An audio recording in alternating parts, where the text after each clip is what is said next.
এবার যুক্তরাষ্ট্রের গৌরব F-16 ধুলোয় মিশিয়ে দিল রাশিয়া। কিছুদিন আগেও যেখানে যুক্তরাষ্ট্র ও রাশিয়া একে অপরের প্রশংসায় পঞ্চমুখ ছিল, সেখানে হঠাৎ এমন হামলা নতুন প্রশ্নের জন্ম দিয়েছে। কি চলছে দুই দেশের অভ্যন্তরে? ভবিষ্যতে কি বিশ্ব বড় কোনো ধরনের যুদ্ধ দেখতে পাবে যুক্তরাষ্ট্র ও রাশিয়ার কারণে? তাদের কারণে কি অস্থিতিশীল হয়ে উঠবে বিশ্ব রাজনীতি?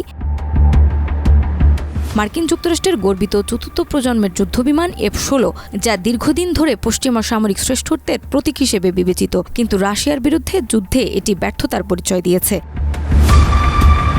সাবেক মার্কিন প্রেসিডেন্টের আশ্বাসে পশ্চিমা দেশগুলো ইউক্রেনকে এই অত্যাধুনিক যুদ্ধবিমান সরবরাহ করেছিল। এরপর থেকেই ইউক্রেনীয় বাহিনী F-16 ব্যবহার করে রুশ সেনাবাহিনীর বিরুদ্ধে অপারেশন চালাচ্ছিল, কিন্তু রাশিয়ার প্রতিরক্ষা ব্যবস্থার কাছে এই F-16 কার্যকর হতে পারেনি।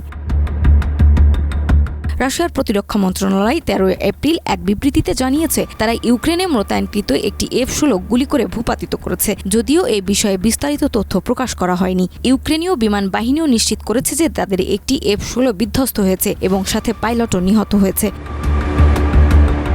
এটি রুশ হামলার দ্বিতীয় F-16 ধ্বংসের ঘটনা। আগেরবার 2024 সালের আগস্টে আরেকটি F-16 বিমান রাশিয়ার হামলার শিকার হয়েছিল। ইউক্রেনীয় সূত্রের দাবি, রাশিয়ায় S-400 বিমান বিধ্বংসী ক্ষেপণাস্ত্র বা R-36 air two air missile ব্যবহার করে বিমানগুলো ভূপাতিত করেছে।